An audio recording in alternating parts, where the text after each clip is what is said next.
Hi everyone, आज के इस वीडियो में हम डिस्कस करेंगे क्लास 8 का एक कॉन्सेप्ट जो हमारे पास है CI एंड SI का। तो चलिए स्टार्ट करते हैं। CI और SI में क्या क्या डिफरेंस होता है, क्या होता है SI और क्या होता है CI। सबसे पहले हम समझेंगे SI को। SI जनरली होता क्या है। SI अगर हम देखें तो SI शॉर्ट फॉर्म है सिंपल इंटरेस्ट की। जैसे कि नाम डिनोट कर रहा है सिंपल इंटरेस्ट, मतलब इंटरेस्ट जो होगा वो सिंपल होगा। तो इसमें जो इंटरेस्ट होता है वो फिक्स होता है। अब इसको एक एग्जाम्पल की हेल्प से हम समझते हैं। जैसे कि अगर हमने बैंक से बोरो किया कोई लोन, जो कि हमने 10,000 रुपीज का लोन बोरो किया, तो जो लोन हम बोरो कर रहे हैं बैंक से उसको हम बोलते हैं प्रिंसिपल अमाउंट। वो हमारे पास था 10,000 का और हमने बैंक से लोन बोरो किया है कितने टाइम के लिए। टाइम जो था हमारा 3 इयर्स के लिए हमने लोन को, जो 10,000 रुपीज है उनको बोरो किया हुआ है बैंक से। और जो रेट ऑफ इंटरेस्ट हमारा है, जिस दर के साथ हमें बैंक को इंटरेस्ट देना है, वो है 10% पर एनम। अब एग्जाम्पल की हेल्प से समझते हैं कि सिंपल इंटरेस्ट होता क्या है। सिंपल इंटरेस्ट में हमें जो इंटरेस्ट पे करना होता है बैंक को वो फिक्स होता है। मान लिया जाए हमें, अब सबसे पहले हम कैलकुलेट करेंगे कि फर्स्ट ईयर में हमें बैंक को कितना इंटरेस्ट पे करना है। तो 10,000 हमने बोरो किए हुए थे, 10,000 का 10% हम कैलकुलेट कर लेंगे, तो ये हमारे पास आता है 1,000 रुपये। तो इसका मतलब ये 1,000 रुपये हमें तीनों साल के लिए 1,000 रुपये ही बैंक को एज अ इंटरेस्ट पे करना है। इसमें जो इंटरेस्ट हमारे पास है वो फिक्स है।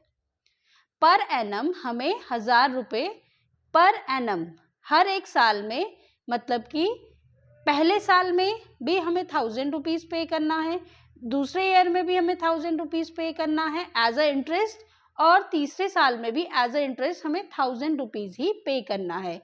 ये होता है सिंपल इंटरेस्ट।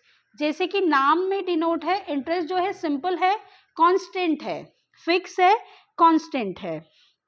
और इसके लिए जो फॉर्मूला हमारे पास यूज होता है SI is equal to,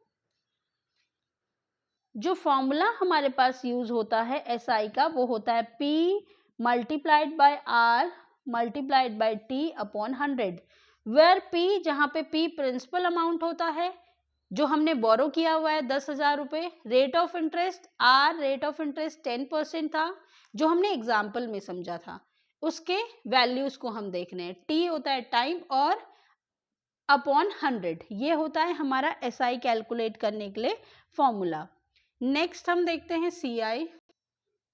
CI जो है हमारे पास शॉर्ट फॉर्म है कंपाउंड इंटरेस्ट की, कंपाउंड इंटरेस्ट।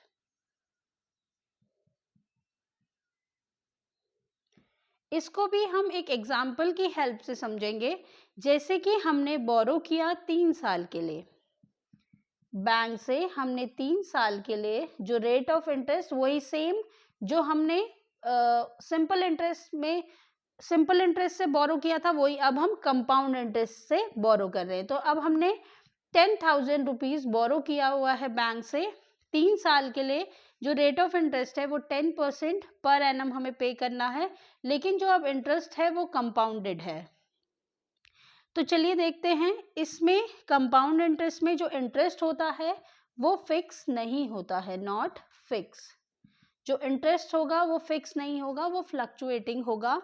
वो क्या होगा, हर साल बढ़ता रहेगा। जैसे फॉर फर्स्ट ईयर में हमेशा जो फर्स्ट ईयर होता है उसमें अगर हमने सेम अमाउंट का प्रिंसिपल और रेट हमारा सेम है, हमारा प्रिंसिपल अमाउंट सेम है, हमारा टाइम सेम है, या टाइम अलग भी है और रेट और हमारा प्रिंसिपल अमाउंट सेम है, तो हमारा सिंपल इंटरेस्ट और कंपाउंड इंटरेस्ट सेम होगा, क्योंकि पहले साल तो हमें 10,000 रुपये का ही 10% बैंक को एज अ इंटरेस्ट देना है। तो 1,000 रुपये हमें बैंक को फर्स्ट ईयर देना है। अब सेकेंड ईयर में हमें क्या करना पड़ेगा, जो हमारा प्रिंसिपल अमाउंट था 10,000, उसमें हमें इंटरेस्ट को भी ऐड करना है जो कि हो जाएगा 11,000 रुपीज। अब हमारा जो अमाउंट होगा वो होगा 11,000। अब हमें 11,000 में इंटरेस्ट पे करना पड़ेगा जो हो जाएगा 11,000 का 10% हमारे पास हो जाएगा 1100। तो नेक्स्ट ईयर हमें जो इंटरेस्ट पे करना पड़ेगा वो होगा 1100। थर्ड ईयर में हमारे पास जो प्रिंसिपल अमाउंट हो जाएगा वो कितना हो जाएगा, 11,000 में ऐड कर देंगे 1100, तो ये हो जाएगा 12,100। अब हमें 12,100 रुपीज में 100 रुपीज का 10% बैंक को इंटरेस्ट देना पड़ेगा, तो ये हो जाएगा 1210 रुपीज। तो ये था हमारा कंपाउंड इंटरेस्ट 3 साल के लिए, जब हमने बैंक से 10,000 रुपीज को बोरो किया हुआ था 10% के हिसाब से।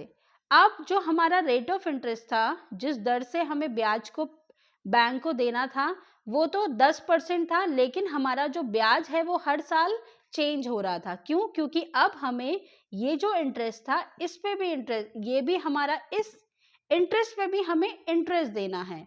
तो ये जो इंटरेस्ट है वो हमारा नेक्स्ट ईयर के प्रिंसिपल अमाउंट में ऐड हो जाता है, और फिर जो हमारा प्रिंसिपल अमाउंट है वो हो जाता है इंक्रीज, जिसके कारण हमारा रेट ऑफ इंटरेस्ट भी इंक्रीज हो जाता है। तो कंपाउंड इंटरेस्ट और सिंपल इंटरेस्ट में यही अंतर होता है कि सिंपल इंटरेस्ट में जो इंटरेस्ट होता है, जैसे कि हमने अभी एग्जाम्पल में देखा था, हमें 1,000 रुपीज ही तीनों साल पे करने थे, लेकिन यहाँ पे हमें पहले ईयर तो हमारा CI और SI सेम है 1,000 रुपीज, लेकिन सेकेंड ईयर में हमें 1100 एज अ इंटरेस्ट पे करना है, और नेक्स्ट हमें थर्ड ईयर में 1210 रुपीज को एज अ इंटरेस्ट बैंक को पे करना है। तो ये मेजर डिफरेंस है कंपाउंड इंटरेस्ट और सिंपल इंटरेस्ट में। सिंपल इंटरेस्ट में जो इंटरेस्ट कैलकुलेट होता है वो हमारा प्रिंसिपल अमाउंट पे होता है हर साल, लेकिन कंपाउंड इंटरेस्ट में जो इंटरेस्ट होता है वो ऐड हो जाता है प्रिंसिपल अमाउंट में हर साल,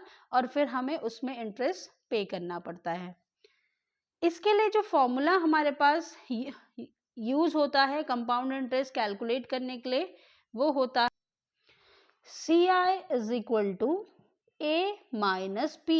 A क्या होता है? अमाउंट, और अमाउंट कैलकुलेट करने के लिए जो फॉर्मूला यूज होता है वो होता है P multiplied by 1 plus R upon R upon 100 the power n, where n is a time, कितने टाइम पीरियड के लिए हमने लोन को लिया हुआ है या दिया हुआ है। R is rate of interest, P is principal. तो CI का जो फॉर्मूला हमारे पास बनता है वो बनता है P 1 plus R upon 100 the power n minus P। तो ये हमारा फॉर्मूला है CI कैलकुलेट करने के लिए, और जो रिटर्न होता है वो हमारा क्या होता है, कंपाउंड इंटरेस्ट में ज्यादा होता है as compare to simple interest. और सिंपल इंटरेस्ट में हमारा जो प्रिंसिपल होगा वो कांस्टेंट रहेगा, हर साल हमें 10,000 पे ही क्या है इंटरेस्ट देना है, लेकिन कंपाउंड इंटरेस्ट में हमारा जो प्रिंसिपल होता है वो फ्लक्चुएटिंग होता है, वो चेंज होता रहता है। उसमें क्या होता है, प्रिंसिपल अमाउंट में हर साल का इंटरेस्ट भी जुड़ता रहता है। तो ये था हमारा basic difference between CI and SI। अब इन कॉन्सेप्ट को हम अप्लाई करेंगे एक्सरसाइज 7.3 में। फिर नेक्स्ट वीडियो में हम डिस्कस करेंगे एक्सरसाइज 7.3 को। Thanks for watching.